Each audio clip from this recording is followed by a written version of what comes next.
Роден съм на 4 април 1939 година в село Бенковски, околия Пирдовска на времето.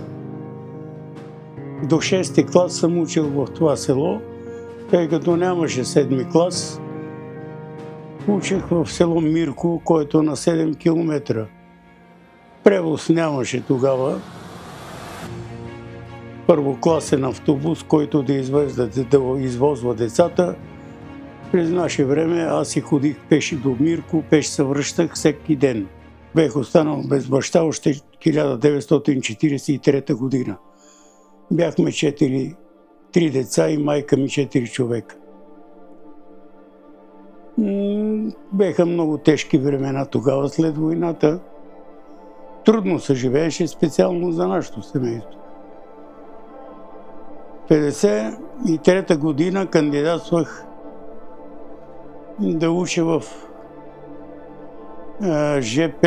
ЖП училище село Слатина Софийско. Имаше тогава специални такива училища, УТР, училище за трудови резерви. Но първата година не ме приеха.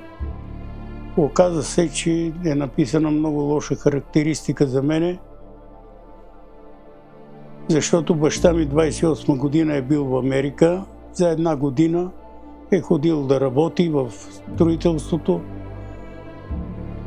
и това попречи аз да отида да уча в село Слатина Софийско. Втората година обаче, чрез познати там, ме приеха и то 2 месеца по-късно, но завърших училището.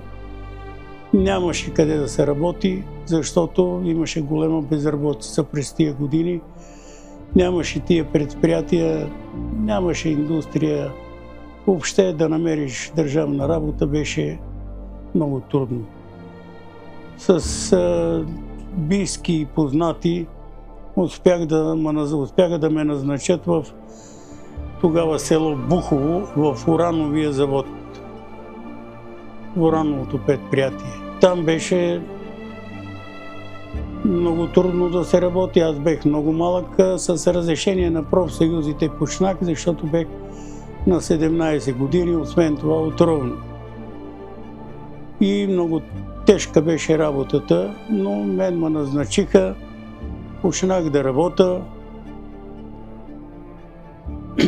Влизаш задължително, през банята трябва да излезнеш.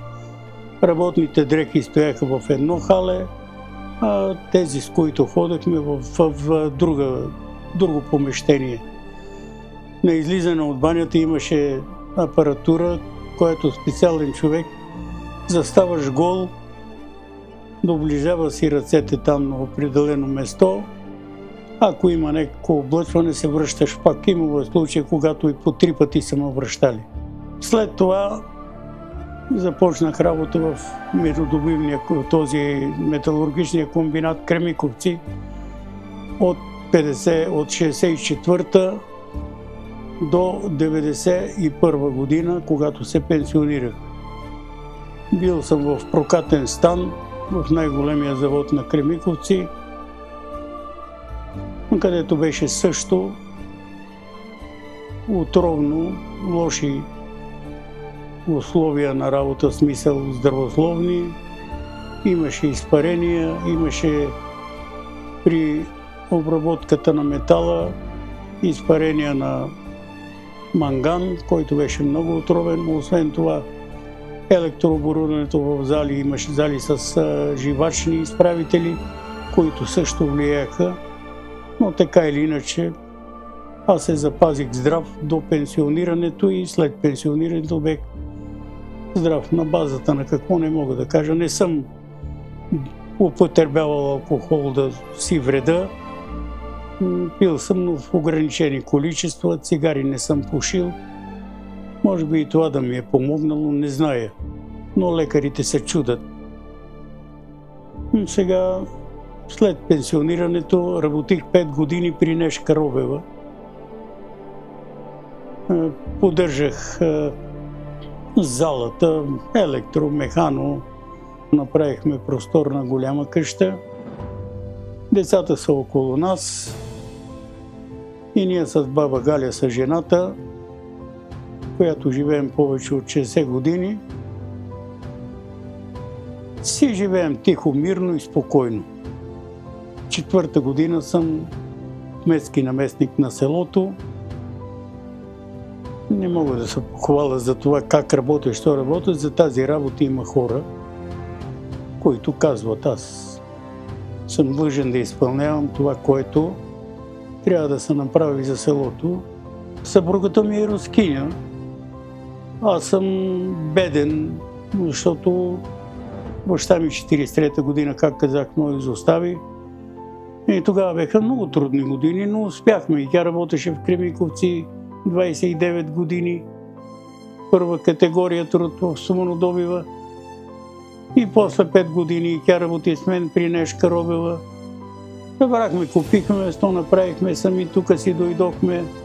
На село няма техника, то беше малко село, нямаше трактори, нямаше багери, нямаше такива неща, които да се ползват. Но успяхме, направихме голяма къща, двоетажна къща, 120 квадрата. Ние си направихме отделно пенсионерски период, да не пречим на никой. И това е живота. 2 момичета имам, 1 правнук и 3 правнучки, от които има 6, сега 4 са внуците, 1 внук и 3 внучки. От внучките и внука имам 2 момчета и 6 момичета, правнучки и правнуци. Общо 8. Викат ми американеца тук. Може по-рано комунизма да е бил много такова, но той се изроди просто. За мен специално всички търсеха там нещо да... Партийният секретар ми казва: ама при мен е било така, на мене, които ръководеха, ръководителите и директори, ме държаха на ръце. А партийните не можеха ме гледат. Защото аз викам, на мен партията няма ми да даде нищо. Няма да ми вкара тук чертежите, схемите и технологията. Това е. За кое искам? Длъжността ти е партийна. Няма да става. И сега ми вика: виж какво, ако вика ти беше станал партиен член, гърдите ти щяха да бъдат като набодьони от ордени, а ти нямаш нито един. И викам: и за какво са ми тия железа да ме виснат, викам, по гърдите, бе? Да се хвалиш пред жените, да ги показваш на жените. Рекох: ти не ми бери грижа, аз на жените имам какво да показвам. Идиот си бил или идиот ще умреш.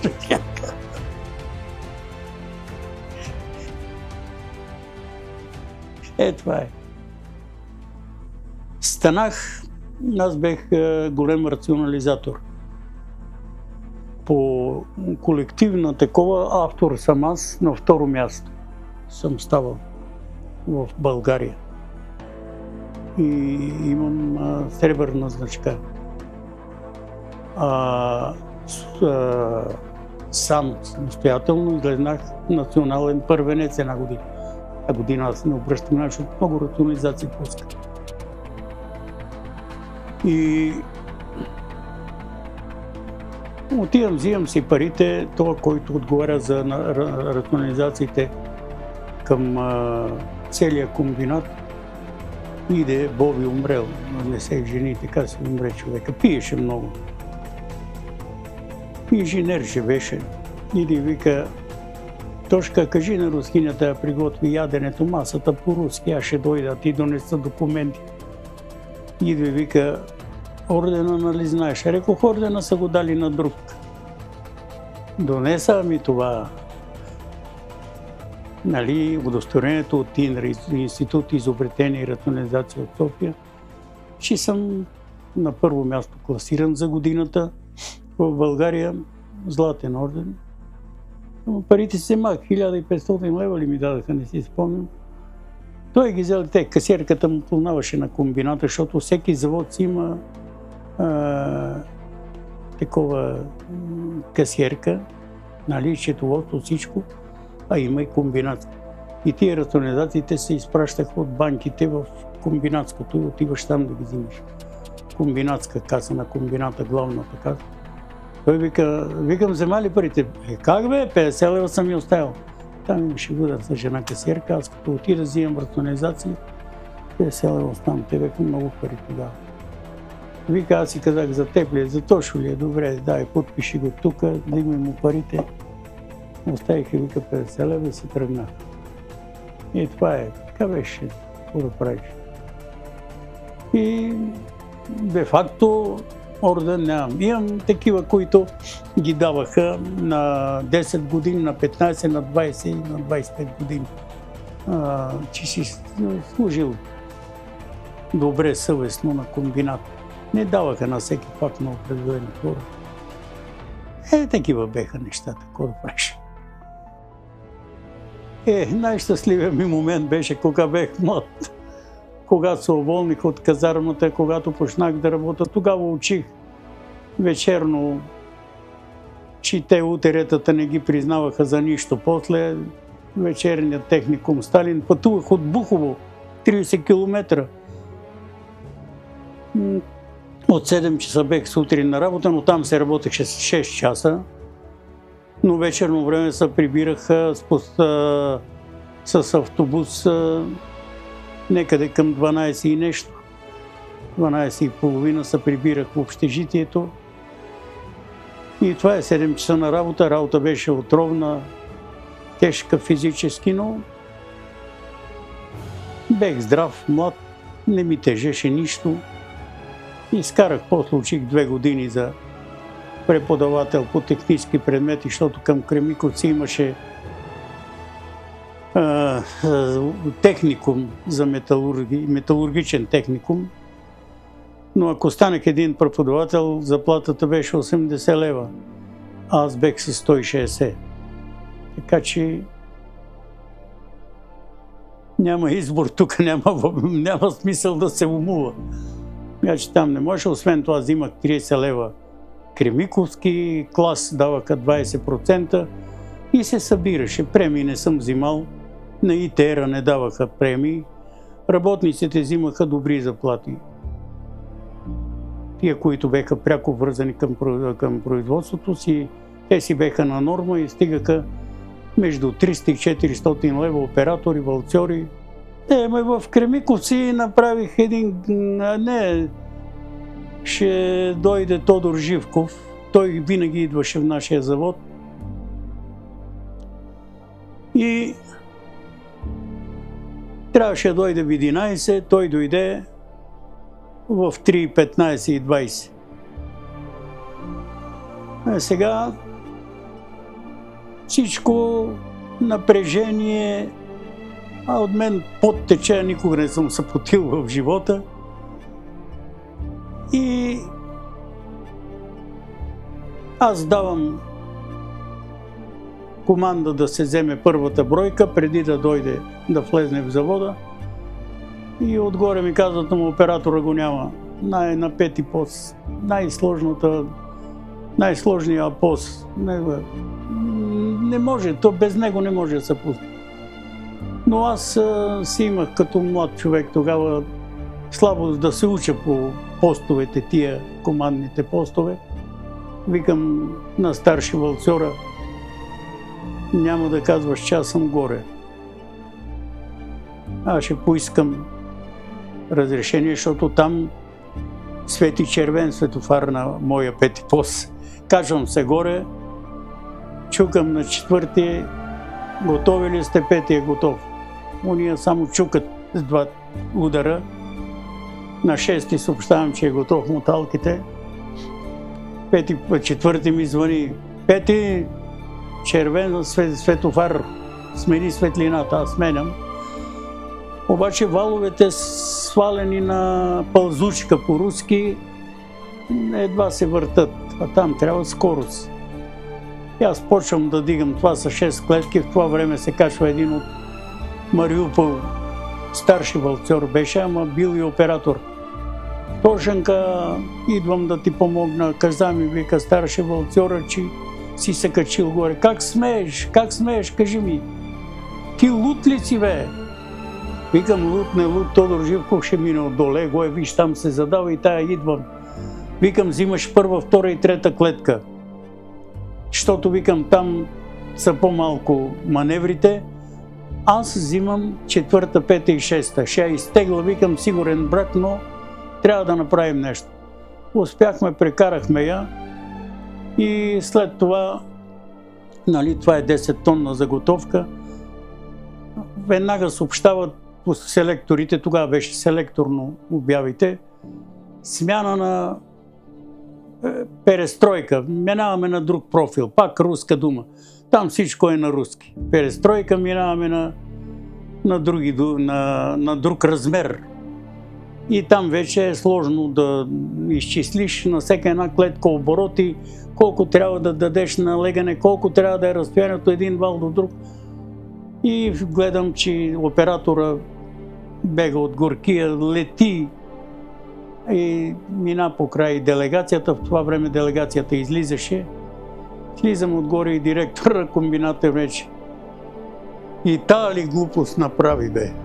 И ме гледа така. Викам, няма изход. Това е. Как смееш, бе? Викам, не знам, направи. Нема ти се отплатим никога, вика, на теб. Живота ми в къщи е добре, тук в местото е добре, но годините вече ми подказват, че от местото трябва да се остава, нали, да дойде някой по-млад. Иначе няма проблеми. Не е тежко да работиш, стига да си активен, да ходиш, да контактуваш с хората, с предприятията. Това е работа, това е задължение. Иначе в селото общо взето опасно. Няма кражби, няма побойща, няма алкохолици, не ме плаши смъртта. Това е неизбежно. Няма какво да се коментира. Това е. Идваш, появява се на този свят, един ден си отиваш. Важното е, че аз съм си изживял живота на един некролог, като напише 87 години, всеки каже, той си е поживял. Така че няма за какво да съжалявам. Съжалявам, че едно време беше по-свит народа, по-неграмотен, по-стиснат, по-физически много натоварен, особено по селата. Сега пък тази свобода, която се шири, тия наркотици, то алкохол, тия там тротинетки, мотинетки, не знам ти още какви превозни средства, алкохола, който им действа всеки ден, трупове, България се довърши с тия жертви. Няма ден, в който да погледнеш GSM-а и да няма поне 2-3 трупа. Това е ужасно и няма да се намери нещо, да се тури ред в тази държава, да се спре тази простотия, която аз не виждам да е нещо друго, освен простотия. Децата да се учат, и правнуците, и внуците, да се учат, да станат възпитани и добри българи. Това е, добри българи да си станат, да са трудолюбиви, изучени и трудолюбиви. Не само изучени, трудолюбив трябва да бъде и да бъде добър като човек. Това е. Няма страшно иначе в живота в България. Трудолюбив ли си, грамотен ли си малко, няма проблеми да живееш. Няма страшно.